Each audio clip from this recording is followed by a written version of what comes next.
Gold, trusted gold buyers. మీరు తాకట్టు పెట్టిన బంగారాన్ని విడిపించి ఈ రోజు ఉన్న మార్కెట్ ధరకు కొనబడను.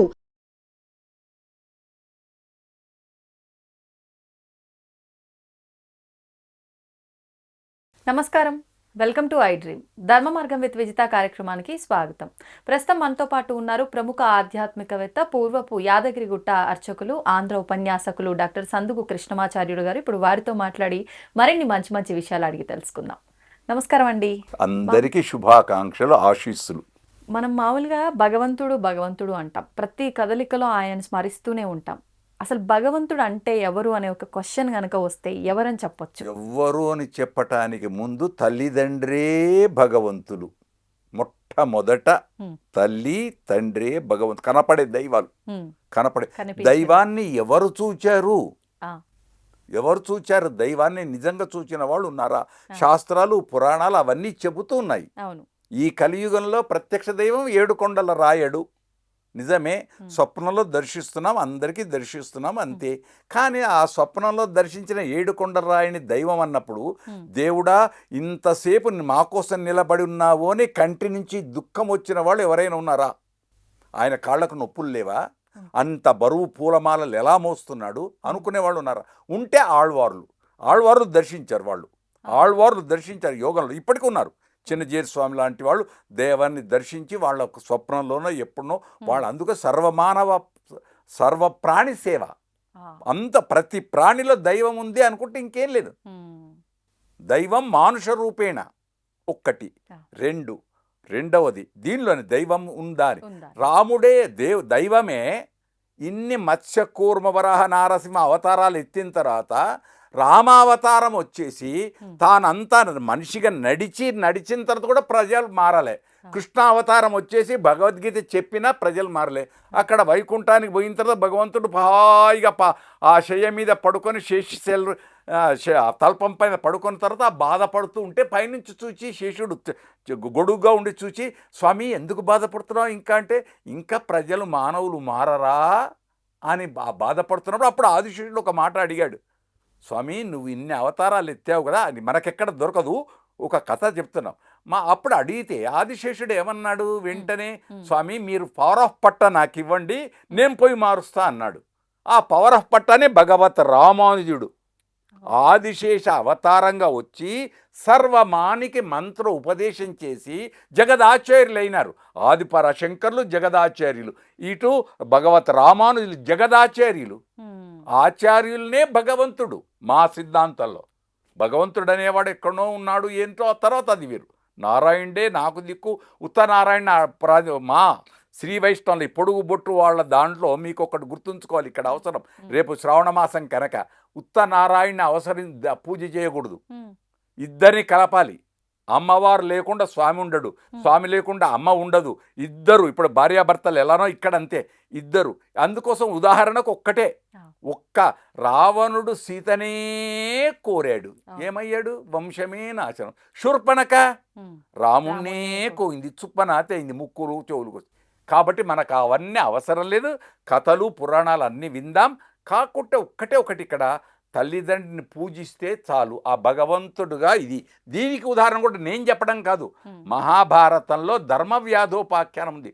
మాంస విక్రేత బ్రాహ్మడికి చెప్పాడు, నేను ఏ దైవ ఆరాధన చెయ్యను, నాకు వచ్చి ఉన్నది ఒకటే, మా అమ్మా నాన్ననే నేను పూజిస్తాను.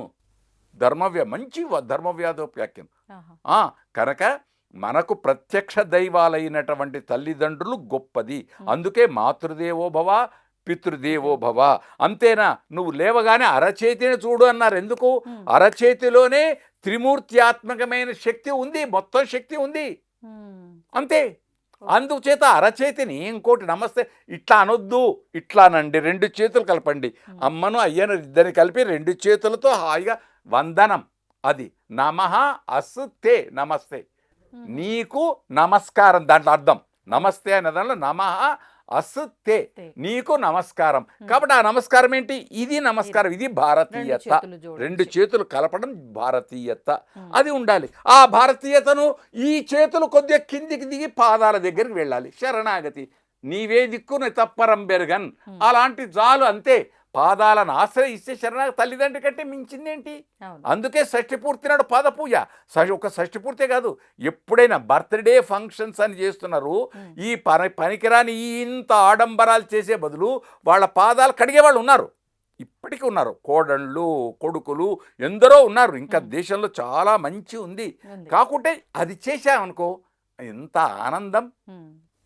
ప్రతి సంవత్సరం ఏదో ఆయుష హోమాలు అవన్నీ చేసినా తల్లిదండ్రి యొక్క పాదాలు కడిగి ఆ పాద జలాన్ని పైన చల్లుకుంటే కంటికి అద్దుకుంటే చాలు, అంతే. అంతకంటే ఏం కావాలి? కనుక ప్రత్యక్ష దైవం తల్లి తండ్రి మొదటిది, ఆ తర్వాత సూర్యనారాయణుడు, ఆ తర్వాత అక్కడ మనం లేపుతున్నాడు ఆయన కిరణాలతోటి లేపుతున్నాడు. రోజు బిడ్డ లే అంటాడు. తాను పోతూ కూడా ఏం చేస్తున్నాడు? చంద్రుల్లో ఉంచుతున్నాడు. దినాంతే నిహితం తేజ అంటాడు. పోతూ పోతూ తన తేజస్సు దీపాలలో ఉంచేస్తున్నాడు. అగ్ని జ్యోతిలలో ఉంచేస్తున్నాడు. కనుక భగవంతుడు సర్వాంతర్యామి. ఇది మనమనలే, ఆ గజేంద్రుడే అన్నాడు, ఎవనిచే జనించు జగమెవ్వని లోపల నుండు లీనమై. కనుక ఆ భగవంతుడు అతన్ని నేను నమస్కారం, అంతే. ఇప్పుడు భగవంతుడికి రూపం ఉందా అంటే ఉందా, లేకపోతే నిరాకారి? ఉంటుంది. నిరాకారం సాకారం రెండు చెప్పిండ్రు. ఆయన అణూరణీయాన్ మహతోమహీయాన్. అణువు కంటే పరమాణువుగా లోపల ఉన్నాడు, కనపడు, లోపల ఉన్నాడు. ఆయన ఉంటే శివం, ఆయన పోతే శవం. ఇది తెలియాలి. శివం అనగానే ఏదో శైవం అనే అట్లా కాదు. శివం అంటే మంగళప్రదం. ఆయన ఉంటే శివం, ఆయన పోయి సత్యం శివం సుందరం. ఆయన ఉంటే శివం, ఆయన పోయినాడు అనుకోండి శవం. తను ఎవరు ముట్టుకోరు. మళ్ళీ ఇప్పుడు భగవంతుడు ఎక్కడున్నాడు? ఇక్కడనే ఉన్నాడు కదా, ఆరాధించబడుతున్నాడు కదా. అలాగే మనం కాఫీ తాగినా టీ తాగినా ఏది తీసుకున్న ప్రసాదం ఆయనకు చూపించి ఎదురుగా ఆకారం, ఇప్పుడు ఈ నిరాకార స్వరూపానికి నువ్వు నమ్మినటువంటి ఆకారానికి చూపించి అది ప్రసాదంగా స్వీకరించు, అంతే. ఆరోగ్యం. అప్పుడు పారేయవేయవు. ఆలయానికి వెళ్ళిన తర్వాత ప్రసాదం స్వీకరించేటప్పుడు కళ్ళకు అద్దుకొని ఎట్లా స్వీకరిస్తున్నావు, ఇంట్లో అన్నం తినేటప్పుడు కూడా అన్నాన్ని కూడా కంటికి అద్దుకొని స్వీకరించు. ఉపహారాన్ని టిఫిన్ కూడా అలానే చేయి. కాఫీని కూడా అబ్బా ఈరోజు నాకు కాఫీ ఇచ్చావా భగవాన్ అనేవాళ్ళు 100 లక్షల మంది ఉన్నారు. అది కనుక అలా ఉంటే ఏ గొడవ లేదు, ఏ మతము లేదు, అసలు అంతా సమ్మతమే. అది అంటే ఇప్పుడు మీరు అన్నట్టుగా భగవంతుడు నిరాకారిగా ఒక చిన్న అంటే పరమాణువు రూపంలో ఉన్నాడు. మళ్ళీ ఒకటి ఇప్పుడు మీరు మంచి చెప్పారు, పరమాణువునే తీసుకున్నాడు. ఆయన్నే త్రివిక్రముడయ్యాడు. వామనావతారంలో లోకాలన్నీ కొల్చాడు. మళ్ళీ ఎంత గొప్పది! ఈ రెండు తెలిస్తే చాలు. అంటే దాన్ని ఏమంటాం? సర్వాంతర్యామి. సర్వాంతర్యామి. నువ్వు చేసే ప్రతి పని చూస్తున్నాడు, ప్రతి పని, అంతే. ఇదంతా భగవంతుడి మాయ అనుకోవచ్చా? మీరు అన్నట్టు ఆ చిన్నగా చూపించేది ఆయనే, అంత పెద్దగా కనిపించేది ఆయనే, ఇవన్నీ మాయ అనుకోవచ్చా? మాయా అనేది అది పెద్ద సబ్జెక్ట్. మాయా అనటానికి అది పెద్ద సబ్జెక్ట్ తల్లి. ఆ సబ్జెక్ట్ కంటే ఒకటి, ఆయన మనిషిని బ్రహ్మయ్య మట్టితో చేసనయ్యా ఆడించుస్తున్నాడు బొమ్మలాగా, నిజము తెలుసుకు మెలగాలి మనిషిలాగా, అంతే. ఇది పంచభూతాత్మకమైంది. మట్టి ఉంది, పృథివీ అప్తేజో వాయు ఆకాశంతో పంచభూతాలతో వచ్చింది, ఏర్పడింది శరీరం. మట్టి ఉంది, ఇలా అంటే వస్తుంది మట్టి. అదే నేనే కొత్తగా చెప్పేది కాదు. కాబట్టి ఈ బొమ్మ ఉందే, ఈ బొమ్మల ఆట, ఈ ఆటను ఆనందంగా అనుభవించుకుంటే చాలు, అంతే. చిన్నప్పుడు బొమ్మరిళ్ళ ఆడేది, అప్పుడే ఆడేది, అప్పుడే అంత అయిపోయేది, అప్పుడే పలారాలు, అప్పుడే అన్నీ. వెంటనే అందులో ఎవడో ఒకడు వచ్చేవాడు, కాలుతో తన్నేవాడు, అన్నీ ఎగిరిపోయేది. ఇదే సృష్టి, ఇదే సృష్టి. అప్పుడే ప్రళయం, అప్పుడే సునామీ, ఎప్పుడో ప్రమాదం, ఎక్కడనో, అంతే. కాకుంటే కర్తవ్యం దైవమానికం.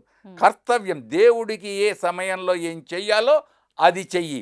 అర్ఘ్యం ప్రాద్యం ఇవన్నీ ఇచ్చేది ఏదైతే పూజలు ఉన్నాయో ఆ సమయంలో నువ్వు దేవుడి దైవ ఆరాధన చెయ్యి. అదే తండ్రి దగ్గర చెయ్యి. నాన్న కాఫీ తాగేవా, అత్తయ్య ఉపహారం తీసుకున్నావా అని కోడలు అడిగితే పర్వాలేదు. కోడలు అడగలేదు, అత్తయ్యని అమ్మ స్వీకరించు, ఈరోజు ప్రసాదంగా స్వీకరించు అని చెప్పేసి అయిపోయాయి. ఇది పరంపరాగతమైన ధర్మం.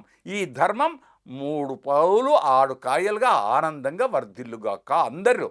కాబట్టి దైవం ఉన్నాడు, మనల్ని ఆడిస్తున్నాడు, అంతే. అది ఆడకుండా ఆయనను ప్రార్థిస్తే చాలు. చిన్నప్పుడు ఇక్కడ దైవం అంటే చిన్నప్పుడు నడక రాని సమయంలో తండ్రి ఏలు పట్టుకొని నడిపిస్తాడు. దేనికోసం నడిపిస్తున్నాడు?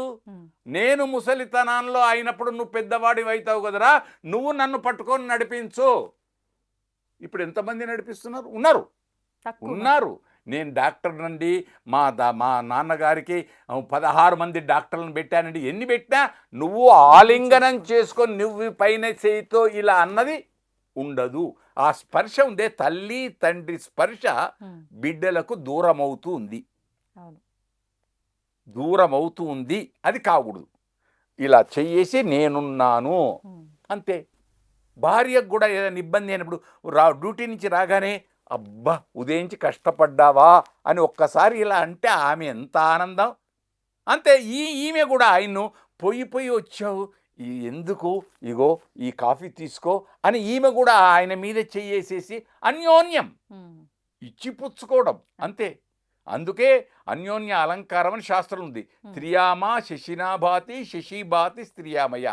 చీకటి చేత వెన్నెలకు ప్రాధాన్యత, వెన్నెల చేత చీకటికి ప్రాధాన్యత. అదే పౌర్ణిమ అమావాస్య ఇవి ఉన్నదని తెలిస్తే లోకం ఆనందమే. కనుక పెద్దలు ఆచార్యులున్నారు, పెద్దలు పండితులున్నారు. ఇంటి అన్నిటి పెద్దల కంటే ఇంట్లో తల్లిదండ్రులనే పెద్దలున్నారు. ఆ చెప్పింది విని ఆచరిస్తే చాలు. అది అందుకే యద్యాచరతి శ్రేష్ఠ అన్నాడు గీతాచార్యుడు కృష్ణ భగవానుడు. ఎవరెవరు ఏది ఆచరిస్తున్నారో అది శ్రేష్టమైంది. ఆ ఆచారం కాదు అని అనకు, కోపానికి రాకు. చేతనైతే ఆచరించు, లేదా ఒక నమస్కారం అంతే. కనుక ప్రతిదీ యజ్ఞమే. మనం చేసే ప్రతి పని యజ్ఞమే. ఎందుకంటే తలంబ్రాలు పోసేటప్పుడు 4వ పర్యానికి యజ్ఞోమేక మహాసమృజ్యతాం, అక్కడ యజ్ఞ శబ్దం ఎందుకు వాడాడు అంటే ప్రతి పని యజ్ఞం, ప్రతిదీ యజ్ఞం. అందుకే అన్నన్న పరిచక్రీధ, అన్నాన్ని పారవేయకరా, వదిలిపెట్టకరా. ఎందుకన్నాడు? అన్నం తినేది కూడా ఒక యజ్ఞం లోపల. అహం వైశ్వానరో భూత్వ ప్రాణాన్ దేహమాశ్రిత అని గీతాచార్యుడు చెప్పినట్టు ఆ లోపలికి నేను ప్రసాదంగా నైవేద్యం చేస్తున్నాను అనుకో, తింటున్నాను అనుకోకు, అప్పుడు అది అమృతం అవుతుంది అంతే. కనుక ఇలాంటి మంచి ప్రశ్న వేశారు. ఏదో తోచింది చెప్పాం. జయం. అందరూ బాగుండాలి. దైవం మనను రక్షించుగాక. శుభం.